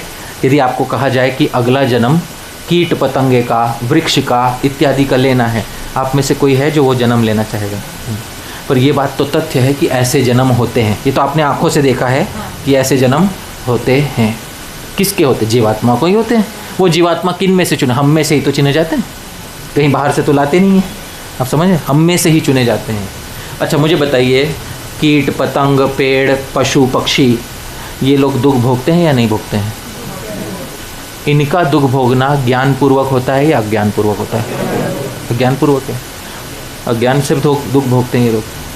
मुझे बताइए, मनुष्य जब दुख भोगते हैं तो उन्हें भी अज्ञान से भोगना चाहिए या ज्ञान से भोगना चाहिए? ज्ञान। तो ये मनुष्यों को विशेष रूप से सुविधा दी है। बाकियों को सुविधा क्यों नहीं दी? क्योंकि बाकियों के वैसे पुण्य कर्म नहीं है। कर्म भी अनादि चले आ रहे हैं। आप समझ रहे हैं? कर्म भी कैसे चले आ रहे हैं? अनादि। इसको कभी इसका आदि, इसका आरंभ कभी नहीं हुआ है। तो धीरे धीरे वो लोग भी ऊंची ऊंची योनियों में आएंगे, क्योंकि उनका वो जो जन्म है, कीड़े मकोड़े, पेड़ इत्यादि का, वो भी शाश्वत नहीं है। एक दिन वो भी मर जाएंगे। धीरे धीरे वो भी, उनको भी कौन सा जन्म मिलेगा? मनुष्य। जब मनुष्य जन्म मिलेगा तो उनको भी एक अवसर मिलेगा। ये अवसर आज किनको मिल रहा है? हमें। ये आज हमें अवसर मिल रहा है, उन्हें भी अवसर दिया जाएगा। यदि उस अवसर का सदुपयोग किया तो अवश्य निश्रेयस कल्याण की प्राप्ति होगी। और यदि उस मनुष्य जन्म रूपी अवसर का घोर दुरुपयोग किया, आप समझ रहे हैं, किसी का घोर अपमान करते, जैसे मनुष्य योनि का घोर अपमान किया जिसने, क्या उसको पुनः मनुष्य योनि प्राप्त होनी चाहिए? नहीं, उसके लिए बाकी योनि है। क्योंकि तू सुख भी भोग, दुख भी भोग, लेकिन कैसे भोग? तू सुख और दुख अज्ञान में भोग। तुझे भोगने की इच्छा है, तू भोग। भगवान उसी को तो सुविधा बढ़ा के देते हैं कि भाई तू भोग, तुझे भोगना है। तो भगवान को किसी के भोग से कोई परेशानी नहीं है। या आज यहाँ बता देता हूँ, कभी कभी क्या होता है, प्रवचन में लोग दूसरों के भोगों के खिलाफ बोलने लग जाते हैं। मैं अब ऐसा वक्तव्य नहीं करूँगा। आपको जो भोगना है आप भोगो, लेकिन एक बात जानो, अज्ञान में भोगा हुआ दुख का कारण होता है। ये बात आज लिख कर रख लो। और आज जो मैंने एक तथ्य बताया, उस तथ्य पे विचार करना। बहुत आगे श्रृंखला होगी, बहुत विचार होगा, इतना डिटेल में विचार किया जाए एकदम। कोई भी भोग बिना दूसरे प्राणी की हिंसा किए बिना नहीं हो सकता। ये याद रखिएगा। आज का मुख्य एक बात, यदि पहलू, घर जाते समय, कुछ भी भोगते समय, आगे जीवन में एक बात याद रखिएगा, जब कोई भी भोग किया जाता है दूसरे प्राणियों की हिंसा किए बिना नहीं। या तो उनको मानसिक पीड़ा या तो शारीरिक पीड़ा, किसी रूप से पीड़ा देकर ही किसी न किसी जीवात्मा को आपका आज भोग तैयार हुआ है। कोई भी भोग ले लो आप समझ रहे हो? कोई भी भोग ले लो, ये सिंपल चीज़ है। ये क्या है? इसमें हानि है। ये भी भोग है, समझो, प्यासे के लिए तो ये भी भोग है। हाँ, पर इसको बॉटल में भरना, ये बॉटल बनाना, उसको पैक करना, उसको दुकान में ले जाना, उसको बेचना, आप समझ रहे हो? हाँ, इसमें अनेक जीवात्माओं को क्या हुआ है? कष्ट हुआ है। उनके कष्ट के कारण ये आज यहाँ पर है। आप समझ रहे हैं? उनके कष्ट के कारण आज यहाँ पर है। बिना उनके कष्ट लिए नहीं हो सकता, ये कदापि नहीं हो सकता। ये आज हम, अगर मैं इसमें से पी भी लूँ, वो तो पीऊँगा ही मैं, हाँ तो ये जान कर पीऊँ। आप समझ रहे हैं कि भाई ये जो मैं भोग रहा हूँ, ये इसको मुंबई में बोलता फोकट का नहीं है। आप समझ रहे हैं?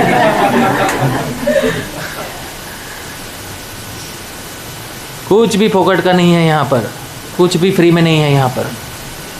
तो ये ज्ञानी का भोग अलग होता है, अज्ञानी का भोग अलग होता है।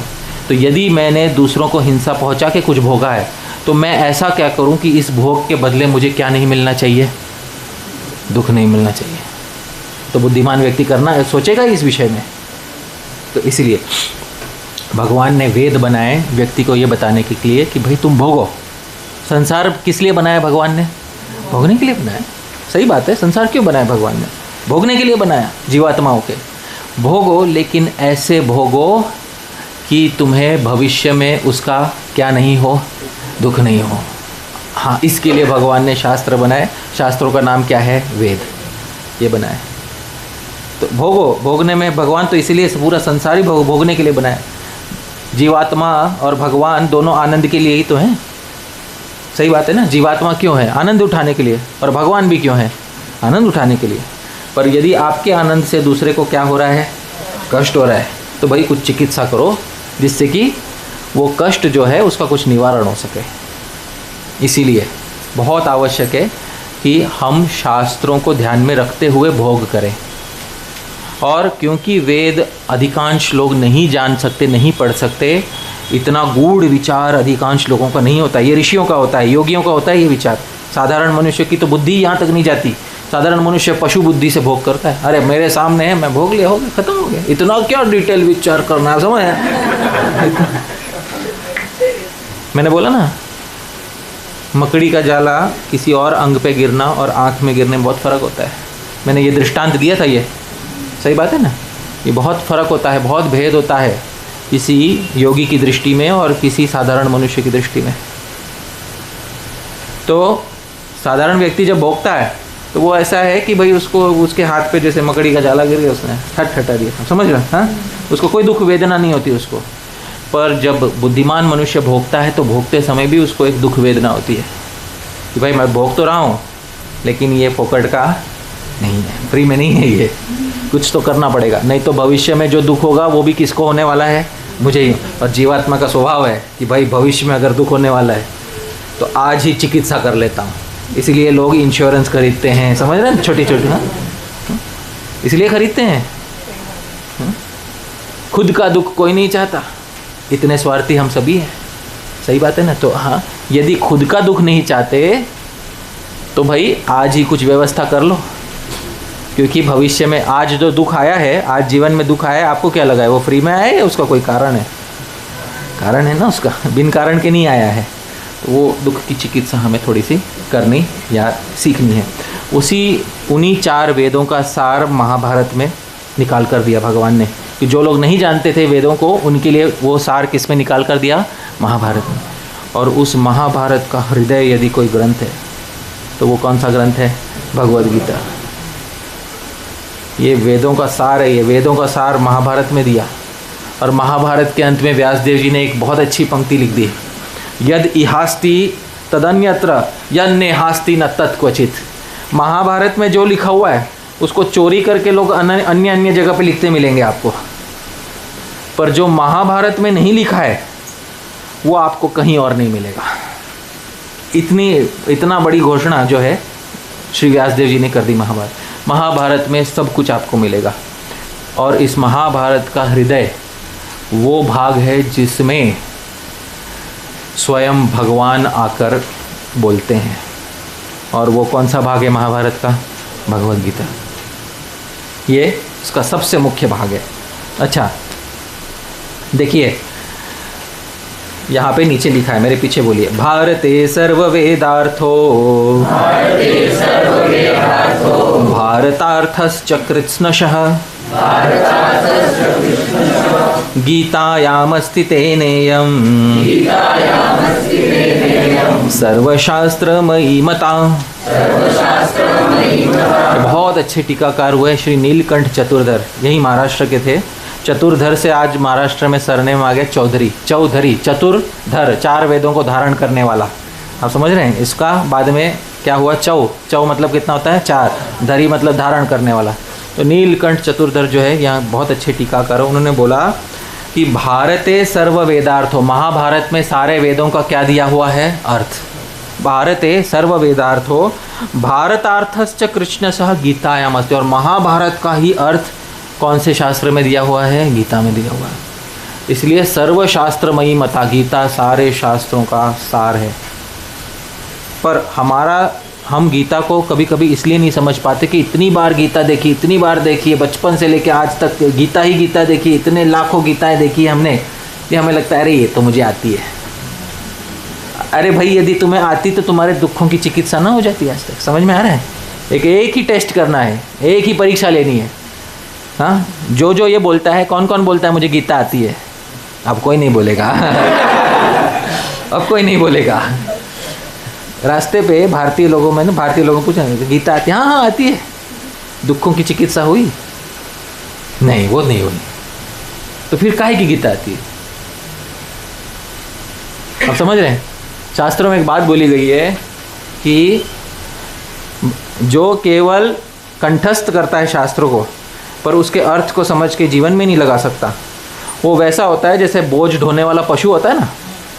पशु होता है, बोझ ढोता है। हाँ, जैसे किसी गधे के ऊपर बोझ ला, पूरा 2 बोरी चावल का लाद दो और वो गधा वहाँ तक पहुँचा देगा, और पहुँचाने के बाद गधे को उसके प्रॉफिट का 1 रुपया भी नहीं मिलेगा। आप समझ रहे हैं? ऐसा उसकी हालत है उसकी। इतना बड़ा बोझ ढोया, वहाँ तक पहुँचा दिया, हाँ, लेकिन उसका एक प्रॉफिट, थोड़ा मुनाफे का 1 रुपया नहीं मिला उसको। तो बहुत सारे लोग हैं जो गीता इत्यादि पढ़ते हैं पर उनके दुखों की चिकित्सा नहीं कर, योगी नहीं बन पाए, भक्ति योगी नहीं बने, ज्ञान योगी नहीं बने, अष्टांग योगी नहीं बने, कर्म योगी नहीं बने, बस भोगी बन के रह गए। गीता पढ़ लिया और क्या बन गए? भोगी। तो बहुत दुख का विषय है। तो इसीलिए गीता पढ़ने का प्रयोजन ये होना चाहिए, परीक्षा ये लेनी है हमारे दुखों की हानि हुई या नहीं हुई। जितना ज़्यादा दुखों की हानि हम कर पाएँ, क्योंकि ये दुख हमारी हानि कर रहे हैं, इसलिए हमें दुखों की क्या करनी चाहिए? हानि। बहुत सिंपल लॉजिक है। दुख हमारी हानि कर रहे हैं, हमको दुखों की हानि करनी है। जितना हम कर पाए, हमारे हाथ में एक भगवान ने हथियार दिया है, उतने हथियार को उठाओ और दुखों की हानि करो, ताकि आगे आपको वो दुख अभिभूत पराजित ना कर सके। इतना करो। अच्छा, देखिए भगवत गीता में 3 विभाग है, कुल 18 अध्याय है। कितने अध्याय हैं? कुल 18। उस 18 अध्याय में श्री विश्वनाथ चक्रवर्ती ठाकुर टीकाकार कहते हैं कि 3 विभाग हैं। 3 विभाग कैसे हैं? पहले 6 अध्याय में कौन सा विभाग बोला गया है? कर्म योग का विभाग है। बीच के 6 अध्यायों में कौन सा विभाग है? भक्ति। और अंत के 6 अध्यायों में कौन सा विभाग है? इससे एक बात समझ में आ, देखिए वेदों में भी 3 विभाग होते हैं, कर्म कांड, ज्ञान कांड, उपासना कांड। समझ में आ रहा है? कर्म कांड, ज्ञान कांड, उपासना कांड। उपासना ही भक्ति ही होता है। अब समझ में आ रहा है? वैसे ही गीता में भी 3 विभाग है, कर्म योग विभाग, ज्ञान योग विभाग और उपासना अर्थात भक्ति योग विभाग। इसका अर्थ यह है कि समूचे वेदों का सार जो है, सारे कांडों का सार इस भगवत गीता के अंदर 6 अध्यायों में विभक्त करके विराजमान किया है। अच्छा, श्री जीव गोस्वामी जो हमारे गौड़ीय वैष्णव संप्रदाय के आचार्य हैं, हमें एक बहुत सरल बात बताते हैं। ठीक है, मेरे पीछे पीछे बोलिए। पुरुष प्रयोजनम तावत सुख प्राप्तिर दुख निवृत्तिश्च। बोले बहुत सही सरल बात है। पुरुष प्रयोजनम, हम जो मनुष्य हैं, हमारा प्रयोजन क्या है जीवन में? सुख प्राप्ति और दुख की निवृत्ति। 2 ही तो काम है जीवन में, यही करना है जीवन में। सुख को क्या करना है? प्राप्त। दुख को क्या करना है? हटाना है। समझ में आ रहा है? सुख को प्राप्त करना है, दुख को भगाना है। इसमें कोई है जो मतभेद रखता है? आप में से कोई है जो श्री जीव गोस्वामी से मतभेद रखे? प्रीति संदर्भ के आरंभ में बोलते हैं जीवन के 2 ही प्रयोजन है। पहला क्या प्रयोजन है? सुख की क्या करनी है? प्राप्ति। और दुख की क्या करनी है? निवृत्ति, हटाना है दुख को। बस इतना ही करना है। जो इसमें सफल है वो सफल है मनुष्य जीवन में, बाकी तो पशुओं की तरह जी रहे हैं। सही बात है, आपको बुद्धि दिया तो आप ये 2 काम करो, सुख की प्राप्ति कर लो, दुख की क्या कर लो? निवृत्ति कर लो। अच्छा, ये बात है कि चलो सुख की प्राप्ति तो ठीक है, सुख की प्राप्ति से बड़ा काम दूसरा है। पहले दुखों को क्या करना है? हमको हटाना है। ठीक है, सुख की प्राप्ति तो फिर भी बाद में करेंगे, पहले जो है दुखों को हटाना है। आचार्य बोलते हैं कि जैसे शहद में जहर मिला के पिलाया जाए तो वो शहद भी पीने लायक नहीं रहता। आप समझ रहे हैं? हाँ, वैसे ही संसार में सुखों के साथ क्या मिला के पिलाया जा रहा है? दुख। तो वो सुख भी पीने लायक नहीं है। बहुत अच्छा उदाहरण देके समझाते हैं आचार्य। शहद में जहर मिला के कोई दे आपको, आप पियोगे? नहीं पिए। वैसे ही सुखों में क्या मिला के दिया जा रहा है आपको? दुख। तो ये थोड़ा समझना है हमको। और ये क्यों होते हैं दुख, थोड़ा आज बताऊंगा मैं, क्योंकि भगवत गीता की थोड़ी भूमिका भी उठाकर दे रहा हूँ। दुख क्यों होते हैं, हमें कौन कौन जानना चाहता है कि हमें जीवन में दुख क्यों होते हैं? ठीक है, ठीक है। हाँ, शत्रु को पहचानना है आज। हाँ, बहुत हमें धन्यवाद देना चाहिए अर्जुन का। बहुत धन्यवाद देना चाहिए उस अर्जुन का, क्योंकि उस अर्जुन ने, भगवान के उस भक्त ने हमारे लिए क्या उठाया?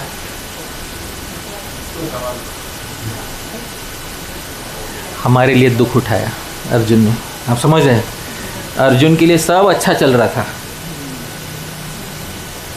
लेकिन अचानक से अर्जुन ने भगवान को बोला, मुझे रथ बीच में ले जाओ दोनों सेनाओं के, मुझे दोनों सेनाएं देखनी है। क्यों अर्जुन, तुमने क्या पहली बार देख रहे हो? इससे पहले भी अर्जुन ने सेनाएं देखी थी, दोनों सेनाएं देखी थी।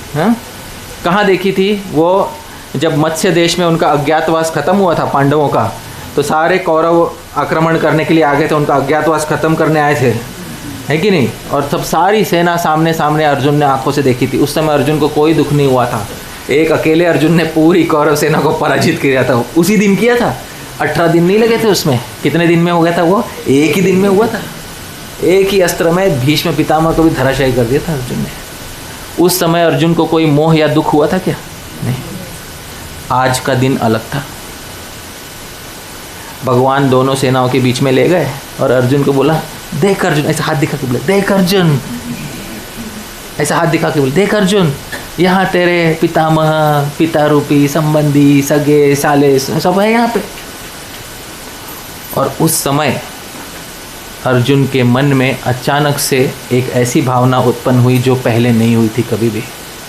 उस भावना का एक नाम है, उसको मेरे पीछे बोलिए, मोह। क्या कहते हैं उसको? मोह। अर्जुन को मोह हुआ, पहली बार अर्जुन को मोह हुआ है।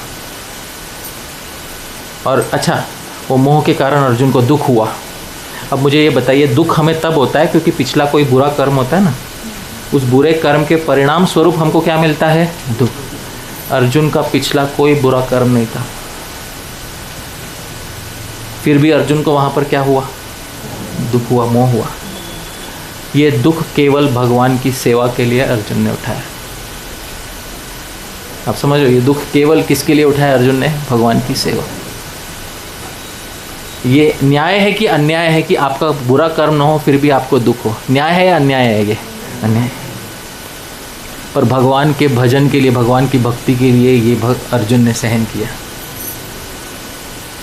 और थोड़े समय के लिए ही, पर अर्जुन ने मोह और दुख सहन किया। और उस मोह और दुख का कारण है कि आज हमारे सामने एक शास्त्र विद्यमान है। कौन सा शास्त्र है? भगवद गीता। अगर अर्जुन को दुख नहीं हुआ होता, अर्जुन सुख में होते तो कभी नहीं बताते भगवान। भगवान बोले, चलो तीर चलाओ, शुरू करो, चंग बजाओ, तीर चलाओ, युद्ध खत्म करो, एंड ऑफ स्टोरी। लेकिन जाके फटे ना पैर बिवाई, वो क्या जाने पीर पर आई। इसलिए पहले अर्जुन को क्या होना चाहिए? दुख। उस दुख होने के बाद ही फिर थोड़ा वेदना जागेगी, नहीं नहीं नहीं, कुछ तो ठीक नहीं चल रहा है, कुछ तो ठीक नहीं है। फिर जाके शास्त्र का आरंभ होगा, तब जाके जिज्ञासा होगी, तब जाके शास्त्र आरंभ होगा। इसीलिए इस शास्त्र में प्रवेश करने से पहले भी हमें जीवन में किस चीज़ का अनुभव होना चाहिए? दुख का अनुभव। और आप तो सबको तो है ही, है तो मैं बोला ना, मैं तो स्वागत है आपका कि है ना, आपको तो है ही दुख का, आपको बहुत अनुभव है। अच्छा, दुख क्यों होता है इसको पहले के आचार्य बताते हैं, और या आज बता के दे रहा हूँ, बहुत ध्यान से सुन के लीजिएगा, क्योंकि ये जिस तरह से बता के दे रहा हूँ बहुत ही, जिसको हम कहते हैं वैज्ञानिक दृष्टिकोण है, बहुत साइंटिफिक जिसको कहते हैं ना, जिसको आप पराजित लॉजिक से हरा नहीं सकते आप जिसको, वो वैज्ञानिक दृष्टिकोण बता कर दे रहा हूँ, ध्यान से सुनकर लीजिएगा। न्याय शास्त्र में और योग शास्त्र में, क्योंकि गीता का बहुत गाढ़ा संबंध है योग शास्त्र से, गीता का सांख्य शास्त्र से भी बहुत गहरा संबंध है। तो योग शास्त्र, सांख्य शास्त्र, इनका बहुत गहरा संबंध है भगवद गीता से। न्याय शास्त्र में भी कुछ चीज़ें बताई गई हैं, तो आज मैं बता कर दे रहा हूँ कि दुख क्यों होता है। न्याय शास्त्र में न्याय के जो आचार्य गौतम ऋषि, वो दूसरे सूत्र में बताते हैं, नीचे लिखा हुआ है, मेरे पीछे पीछे बोलिए। दुख जन्म प्रवृत्ति दोष मिथ्या ज्ञान, ये 5 जो है एक सीरीज़ है, एक श्रृंखला है। सबसे पहला कौन सा शब्द लिखा उन्होंने? दुख लिखा है। आप सबको हुआ है दुख या नहीं हुआ है? ठीक है, उस दुख का कारण अगला शब्द लिखा है। दुख का कारण क्या है? जन्म। सोचिए, ऋषि ने एक ही शब्द में लिख दिया दुख का कारण क्या है। क्या कारण है? जन्म हुआ है इसलिए क्या होगा? दुख होगा। ये बहुत, मैं बोला ना, दिस इज इन इंग्लिश में एक शब्द बोलता हूँ, this is Indian philosophy at its sharpest. इससे ज़्यादा शार्प और आपको दुनिया में कहीं नहीं मिलेगा आपको। दुख का क्या कारण है? जन्म। अच्छा, जन्म का क्या कारण बताया है? प्रवृत्ति क्या होता है मैं बताऊंगा। प्रवृत्ति का क्या कारण है? दोष। और दोष का क्या कारण है? मिथ्या ज्ञान। हमारा दुख इतना अंदर गड़ा हुआ है, आप समझ रहे हो? हाँ, उसको पूरा जड़ से उखाड़ना है तो केवल दुख को उखाड़ के नहीं चलेगा, क्योंकि दुख के पीछे क्या बैठा हुआ है? जन्म। और जन्म के पीछे क्या बैठा हुआ है? प्रवृत्ति। और प्रवृत्ति के पीछे क्या बैठा हुआ है? दोष। और दोष के पीछे क्या बैठा हुआ है? जब उखाड़ना है तो पूरा कहाँ तक उखाड़ना पड़ेगा? मिथ्या ज्ञान तक उखाड़ना पड़ेगा।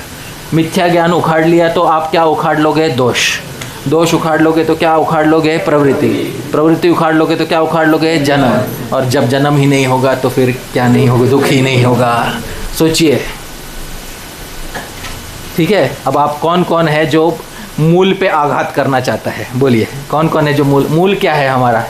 मिथ्या ज्ञान। मिथ्या ज्ञान जिसको अविद्या कहते हैं, शास्त्रों में क्या कहते हैं जिसको?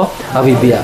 अनादि काल से जो जीव इस संसार में है उनका एक ही मेन रोग है, उस रोग को अविद्या या मिथ्या ज्ञान कहते हैं। क्या होता है अविद्या मिथ्या ज्ञान? थोड़ा ध्यान से सुनिएगा, ठीक है।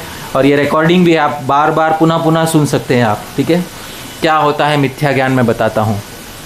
देखिए, कुछ लोग मानते हैं कि आत्मा नाम की कोई वस्तु ही नहीं होती। लेवल 1 अविद्या। आत्मा नाम की कोई वस्तु है ही नहीं।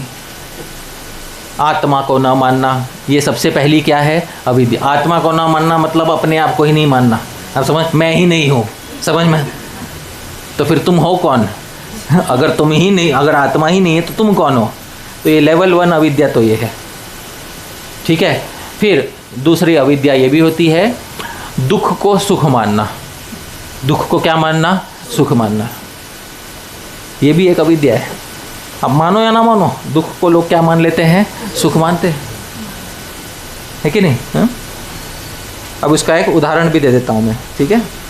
जैसे कोई ऊँट है, ऊँट खाता है, कांटे खाता है, आप समझ रहे हो ना? हाँ, बबूल का पेड़ खाता है। बबूल के पेड़ पे क्या होते हैं? कांटे होते हैं। वो कांटे होते हैं, जो कांटे उसके मसूड़ों में चुभते हैं, और मसूड़ों से फिर क्या रिश्ता है? खून। और जब वो खून, तो उसको लगता है मुझे सुख हो रहा है। अब आप मुझे बताइए, ये दुख में क्या मान रहा है? वो सुख मान रहा है। वैसे ही हम लोग हैं। वास्तव में हम बहुत जगह पे दुख भोगते हैं, पर उस दुख को हम क्या मान बैठते हैं? सुख। उस दुख को हम सुख मानते हैं। ये भी एक अविद्या है। अच्छा, जो नश्वर है उसको शाश्वत मानना, ये भी एक अविद्या है, मिथ्या ज्ञान है। शरीर नश्वर है या शाश्वत है? पर उस शरीर को हम क्या मान के जी रहे हैं? शाश्वत। ये भी एक अविद्या है। जो एकदम घृणित घटिया वस्तु है उसको एकदम प्रिय वस्तु मान लेना। आप समझ रहे हैं?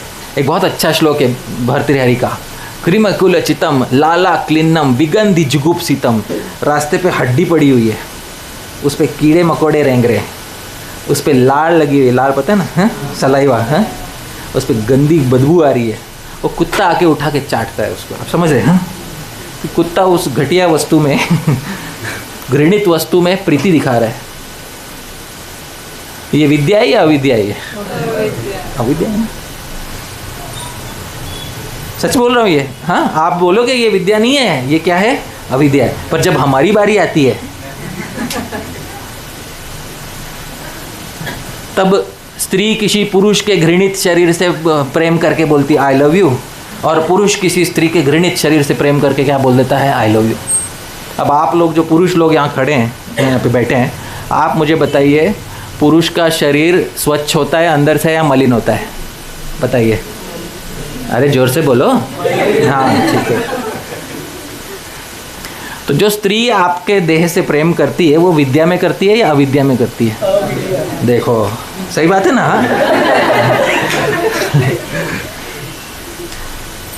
अच्छा, अब यहाँ स्त्रियों से पूछ लेते हैं, ठीक है। सही योगी की तरह उत्तर दीजिएगा, ठीक है।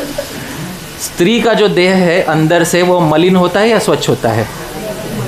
और जो पुरुष स्त्री के देह से प्रेम करके उसको मैं तुमसे प्रेम करता हूँ बोलता है, वो विद्या से बोलता है या अविद्या से बोलता है? देखो,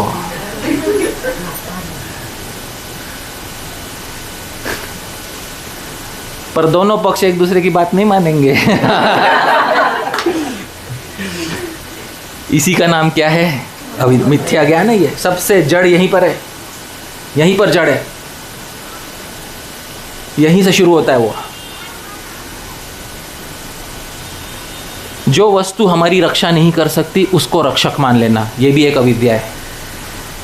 आदमी सोचता है पत्नी मेरी रक्षा करेगी, रोज खाना खिलाएगी, समझ में आया?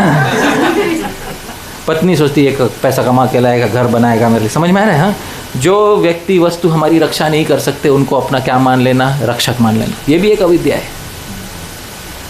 ऐसी बहुत सारी अविद्याओं से हम अनादिकाल से ग्रस्त हैं। अच्छा, उस अविद्या के कारण क्या उत्पन्न होता है फिर? दूसरा दोष। बोला सीरीज है ना उसमें, दूसरा क्या उत्पन्न होता है उसमें? दोष।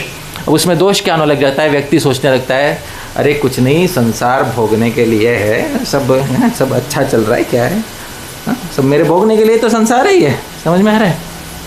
अब उस भोगने के दोष से, संसार तो मेरे भोगने के लिए है, संसार कर्मों से उत्पन्न नहीं होता, व्यक्ति कर्मों की वजह से दुख नहीं भोगता, ये तो बस ऐसे ही सब हो गया है, समझ में आ रहा है? ऐसे ही चल रहा है सब कुछ, बाय चांस हो रहा है ये सब, इसका कोई परिणाम नहीं होने वाला। इसको क्या बोलते हैं? दोष। ये दोष उत्पन्न हो जाता है सोचने में, कुछ नहीं होगा यार, देख लेंगे बाद में, समझ में आ रहा है? ये क्या है? सोचने में दोष। इस दोष की वजह से क्या उत्पन्न होता है? अगला क्या है? प्रवृत्ति। उल्टा उल्टा जा रहे हम। हाँ, क्या होता है? प्रवृत्ति। प्रवृत्ति मतलब क्या? राग द्वेष होने लग जाता है। जो हमको प्रिय वस्तु है उसमें क्या होने लग जाता है? राग।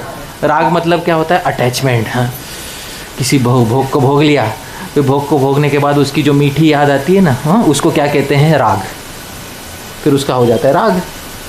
और जो वस्तु हमें बिल्कुल पसंद नहीं, जैसे करेले की सब्जी, उसमें क्या हो जाता है? द्वेष। ठीक है, किसी को करेला पसंद होगा, उसमें उसका राग है, आप समझ रहे हैं? एक व्यक्ति के लिए जो राग होगा, दूसरे व्यक्ति के लिए वो क्या होगा? द्वेष होगा, हो सकता है। इसको कहते हैं प्रवृत्ति। ये प्रवृत्ति खोटी है, आप समझ रहे हो? तो उस प्रवृत्ति के दोष के कारण फिर मन में इच्छाएं जागती हैं। हाँ, मुझे ये चाहिए, मुझे ये नहीं चाहिए, मुझे ये चाहिए, मुझे ये नहीं चाहिए, ये चाहिए नहीं चाहिए, चाहिए नहीं चाहिए का सिलसिला शुरू हो जाता है। इसको कहते हैं कर्माशय। कर्माशय बनता है, क्या बनता है इससे? कर्म। बहुत सारे कर्मों का घर बन जाता है। उस बहुत सारे कर्मों का घर बन जाने के कारण अगली चीज़ होती है, क्या होता है उसके कारण? और वो जन्म होने के कारण क्या होता है? दुख। सही बात है? हो गया, कनेक्शन लग गया सब चीज़ का। हाँ, मूल किस में है? मिथ्या ज्ञान। मिथ्या ज्ञान का दूसरा नाम क्या है? अविद्या। अविद्या। और फाइनली आपको उससे होता है दुख। सही बात है? तो मूल में अविद्या खींचनी है हमको, जड़ पे वार करना है हमको। क्यों? क्योंकि कभी कभी किसी दांत का जड़ दुखने लगता है, रूट दुखने लगता है।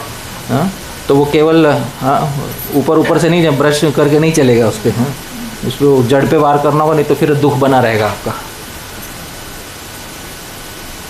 अब चलिए, जो दुख होते हैं वो दुख भी कैसे कैसे होते हैं, ये योग दर्शन में बताया गया है। ठीक है, महर्षि पतंजलि योग सूत्र में बताते हैं। अगले मेरे पीछे पढ़िए। अविद्या, अस्मिता, राग, द्वेष, अभिनिवेशा, क्लेशा। तो ये 5 क्लेश सबको होते हैं। जो दुख बोला ना, एंड में हमको प्रॉब्लम क्या दे रहा है? दुख प्रॉब्लम दे रहा है। जो सबसे पहले जो प्रॉब्लम हमको, इमीडिएट प्रॉब्लम हमको किसकी वजह से हो रहा है? दुख। ये दुख कितने होते हैं? 5 होते हैं। हाँ, क्या क्या 5 है? अविद्या, सबसे पहला दुख क्या है? अविद्या। हमको भले ही पता ना चल रहा हो कि अविद्या दुख है, इससे बहुत दूर है हमसे वो, लेकिन अविद्या भी क्या है? दुख है। क्योंकि हम घृणित वस्तु को प्रिय मान लेते हैं, आप समझ रहे हैं? हाँ, ये दुख ही है। हमको लगता है हम सुख भोग रहे हैं, लेकिन हम क्या भोग रहे हैं? दुख भोग रहे हैं। आप समझ रहे हैं? जैसे कोई दूसरे योनि का पशु हो। हाँ, पशुओं में भी नर मादा होते हैं, मेल फीमेल होते हैं, उनका एक दूसरे से आकर्षण होता है। पर यदि हमें बोला जाए कि भाई उस पशु से आप वैसा आकर्षण दिखाओ जैसे वो पशु दिखा रहा है, तो क्या हम किसी पशु से वैसा आकर्षण दिखाएंगे? नहीं। हमारे लिए वो सुख होगा या दुख होगा? वो हमारे लिए दुख होगा। पर वो पशु के लिए क्या है? वो सुख। इसी का नाम क्या है? अविद्या। अब वो अविद्या की वजह से 4 चीज़ें पैदा होती हैं। क्या पैदा होती है? अस्मिता। अस्मि मतलब मैं हूँ। हाँ, आई एम, आप समझ रहे हो, अस्मिता, मैं हूँ। हाँ, मैं हूँ मतलब मैं ये बुद्धि हूँ, मैं ये शरीर हूँ, आप समझ रहे हैं। हाँ, मैं ये हूँ, ये पैदा होती है अविद्या से। और उस अस्मिता से क्या पैदा होता है? राग। अब मैं हूँ तो मेरा क्या है? तो ये मेरा प्रिय है, हाँ, उसको कहते हैं राग। क्या कहते हैं इसको? राग। और जो मेरा अप्रिय होता है वो क्या होता है? द्वेष। और पांचवा होता है अभिनिवेश। अभिनिवेश मतलब सबको मरने का डर लगा रहता है। राग द्वेष से यदि क्लेश ना हो, ये पांचों क्लेश है। क्या है ये पांचों? क्लेश। अविद्या तो क्लेश है ही, वो पता नहीं चलता है। हाँ? उसके साथ साथ अस्मिता भी क्लेश है, मैं ये हूँ, ये मेरा है, ये भी क्या है? एक प्रकार का क्लेश। और राग भी क्लेश है, जिससे आसक्ति हो जाती है, वो भी क्या है? क्लेश। क्यों क्लेश है मैं बता देता हूँ, आज बताता हूँ क्यों क्लेश है। वास्तव में ये दुख का ही कारण, जिसमें आप, जिसको आप भोग समझ रहे हो, जिसको आप आनंद समझ रहे हो, वो वास्तव में क्या है? दुख है। क्यों दुख है बता कर देता हूँ मैं आपको।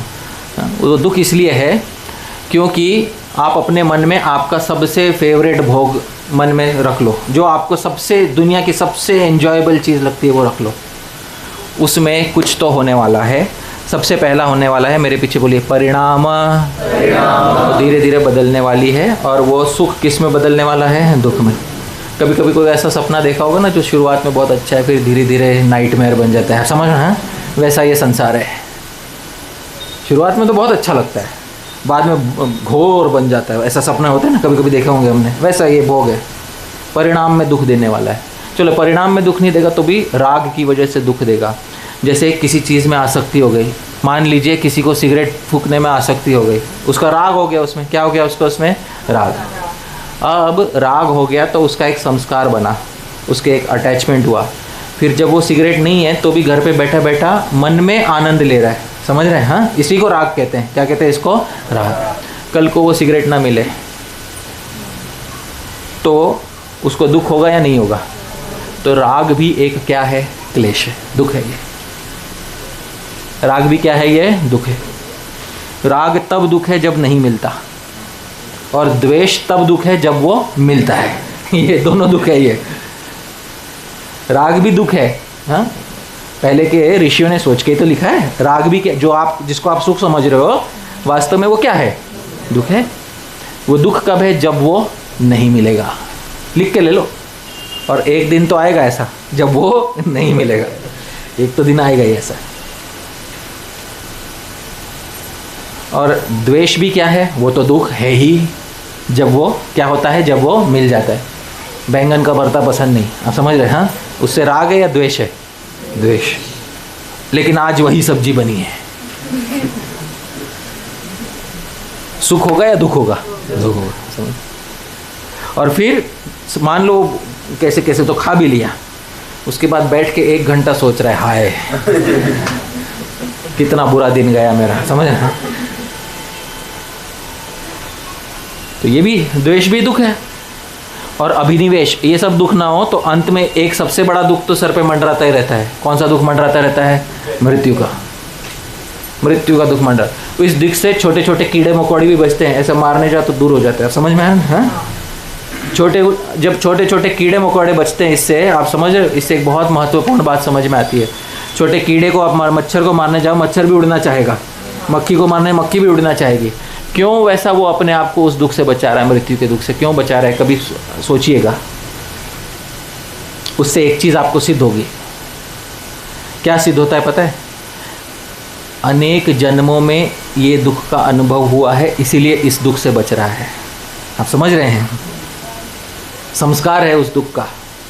अनेक जन्मों में उस दुख का क्या हुआ है? उसको अनुभव हुआ है। इसलिए जब तक जी रहा है उस दुख से क्या होना चाहता है? वो बचना चाहता है। जब तक जी रहा है तब तक बचना चाहता है। इसको अभिनिवेश कहते हैं। ये सब क्लेश है या नहीं है? है ना? तब इसलिए बोलते हैं, आगे बोलते, मेरे पीछे बोलिए, क्लेशमूलः कर्माशयो दृष्टादृष्ट जन्म वेदनीयः। क्लेश मूल, क्लेश का मूल है कर्म। क्या है ये क्लेश का मूल? कर्म। ये कर्म जो है क्लेशों का मूल है। और ये कर्म दृष्ट अदृष्ट, कुछ कुछ तो इसी जन्म में दिखाई देता है और कुछ कुछ अदृष्ट है। कुछ कुछ कौन से जन्म में दिखाई देगा? अगले। इस जन्म में दिखाई देने वाला। एग्जाम्पल देता हूँ, किसी बहुत शराब पीता है, इसी जन्म में लीवर खराब हो गया, ये दृष्ट है या अदृष्ट है? ये दृष्ट। और कुछ कुछ होते हैं पूरा जन्म पीते कुछ नहीं होता, आप समझ, उसका दुख दृष्ट है या अदृष्ट होने वाला? अदृष्ट। फिर अगले जन्म में जब भोगेगा तो बोलेगा भगवान मैंने क्या बुरा किया तेरा, समझ में? तो ये जब व्यक्ति गिड़गिड़ाता है ना, भगवान मैंने क्या बुरा किया, तो उसे बोलना चाहिए कि भाई जरा, हाँ, दृष्ट और अदृष्ट दोनों प्रकार के दुख होते हैं। कुछ ये जन्म में नहीं किया होगा तो पिछले जन्म में किया होगा। पिछला जन्म होता है, मैं कैसे मानूं होता है? अरे अभिनिवेश देखो, हर प्राणी किससे बचना चाहता है? मृत्यु से। इसका मतलब पिछले जन्मों में उसको किस चीज़ का दुख हुआ है? मृत्यु का। यदि बाय चांस पैदा हुआ है, हाँ, तो मृत्यु का भय नहीं होना चाहिए, है ना? बाय चांस पैदा हुई चीज़ों में मृत्यु का भय नहीं होना चाहिए। बाय चांस नहीं हुआ है, ये अनेक जन्मों के संस्कार की वजह से उसमें दुख है, मृत्यु के दुख का उस पर संस्कार पड़ा हुआ है, तब बचना चाहता है उससे, मृत्यु से। छोटा कीड़ा भी बचना चाहता है। आप तो मनुष्य हो, बचना चाहोगे ना? हाँ, मृत्यु से बचने के लिए यदि हाथ काटना पड़े तो काटोगे कि नहीं? मैं बोला दो दुखों में यदि एक दुख चुनना है तो कौन सा दुख चुनता है? बड़ा दुख चुनता है, छोटा दुख चुनता है? तो डॉक्टर बोलेगा नहीं हाथ काटना पड़े, नहीं उससे अच्छा जान से ही मार दो, ऐसा तो नहीं बोलेगा ना डॉक्टर? ऐसा बिल्कुल नहीं बोलेगा। तो ये बहुत आवश्यक है जानना। सबसे बड़ा दुख अभिनिवेश में, भाई किसी न किसी दिन मरने की इच्छा ना होते हुए भी क्या करना पड़ेगा? मरना पड़ेगा। ये है अभिनिवेश। ये सब जानने के बाद पता चलता है कि क्लेश का मूल है कर्म। कर्म अच्छे नहीं थे, ठीक से कर्म नहीं किए, उसके कारण हमको क्या हुआ? क्लेश हो रहा है। और वो कर्म जो है जब पक जाता है, जब फल मिलने लगता है, तो 3 प्रकार से फल मिलता है उसका कर्म का। 3 जगह पे सुख भी देखने मिलता है, 3 जगह पे दुख भी। ज़्यादा समय नहीं लूँगा। 3 जगह पे सुख भी मिलता है, 3 जगह पे दुख भी मिलता है। अगले सूत्र में बताता है, सती मूले तद विपाको जाति आयुर भोगा। सती मूले तद विपाको, जब वो पक जाता है ना कर्म, पिछले जन्मों का कर्म जब विपाक हो जाता है, पक जाता है वो, तो 3 चीज़ों में दिखाई देता है। पहला मेरे पीछे बोली जाति, तो किसी को अच्छी जाति मिलती, जाति मतलब जन्म, और किसी को बुरी जाति मिलती, बुरा जन्म मिलता है।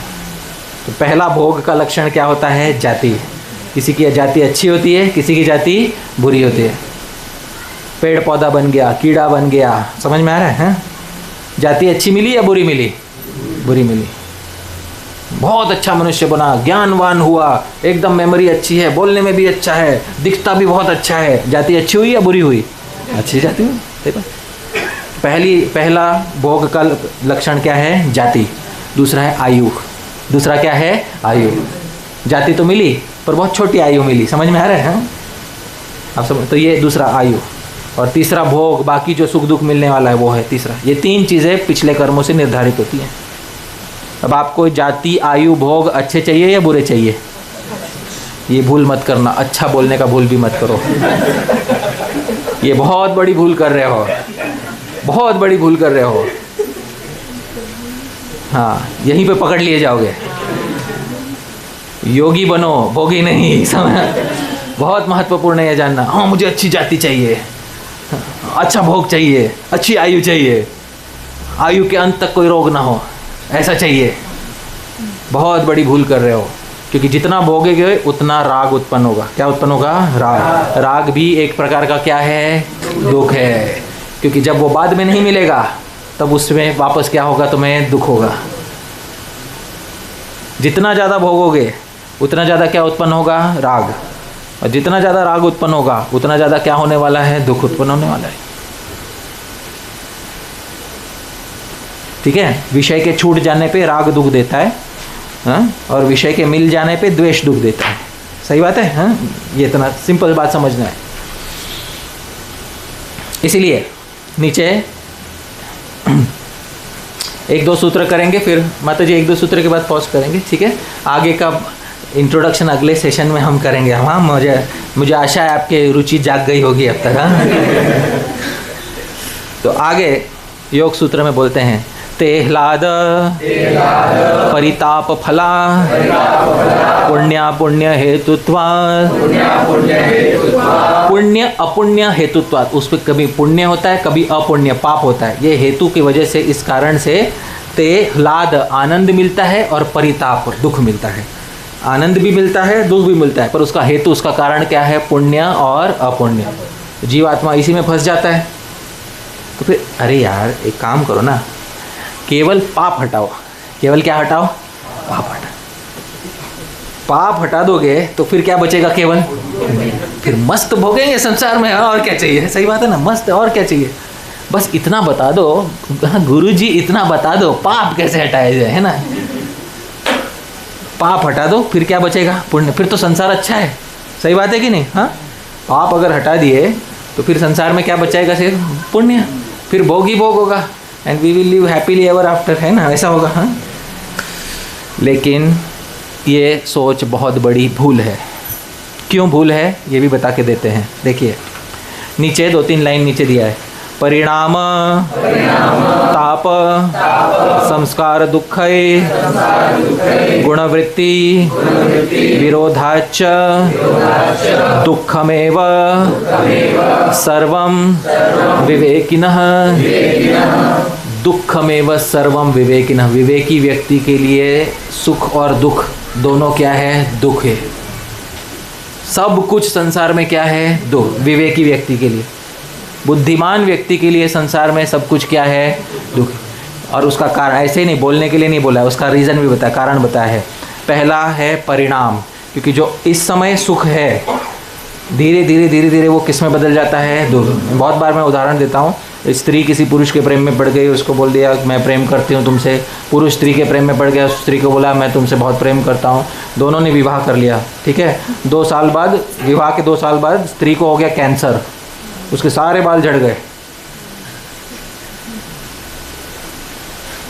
आप हंस रहे हो, जिसके पे बीती है उसको जिस पे बीती है उसका सोचिए, है कि नहीं? हाँ, जब विवाह किया था, आई लव यू बोलकर विवाह किया था, तब सुख जान पड़ रहा था या दुख जान पड़ रहा था? उस समय सुख। उस समय बताया जाता कि 2 साल बाद इसको कैंसर होने वाले, इसके सारे बाल उड़ जाएंगे और वापस लौट के नहीं आएंगे। तब वो विवाह के लिए हाँ बोलता? नहीं बोलता। इसको परिणाम दुख कहते हैं। कौन सा दुख कहते हैं इसको? परिणाम दुख।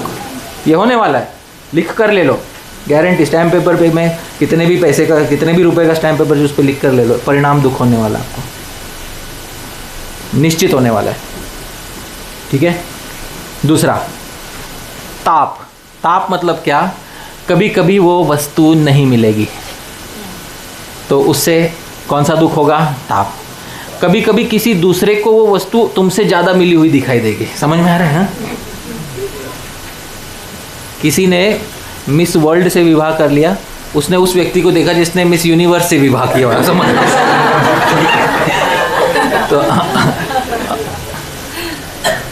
तो उसको दूसरे प्रकार, कौन सा है दूसरे प्रकार का दुख? कौन सा कहते हैं? ताप। ताप दुख कहते हैं इसको। और ये दोनों दुख नहीं हुए तो तीसरा होता है संस्कार दुख। कौन सा दुख होगा? क्योंकि हर सुख का हमारे चित्त पे राग होता है, राग के बिना सुख नहीं हो सकता। तो उस हर सुख का हमारे चित्त पे क्या पड़ता जाता है? संस्कार। भविष्य में जब वो सुख नहीं मिलता तो उस पिछले संस्कार को याद कर करके व्यक्ति क्या हो जाता है? दुखी हो जाता है। ये तीनों तो दुख है ही।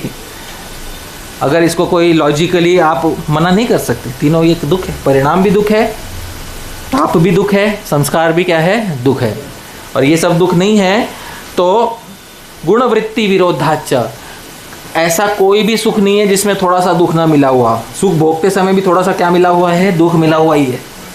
यानी जैसे मैं बहुत बार बोलता हूँ, इससे बाहर लोग होटल में खाने जाते, बूफे खाने जाते हैं, 1000 रुपये देते, एक प्लेट का देते 1000 रुपया, समझ में आया? अब वो होटल वाला उसमें सोडा मिलाता है, आप समझ रहे हैं? तो वो देता तो है 1000 रुपया, पर खाता केवल 500 का है।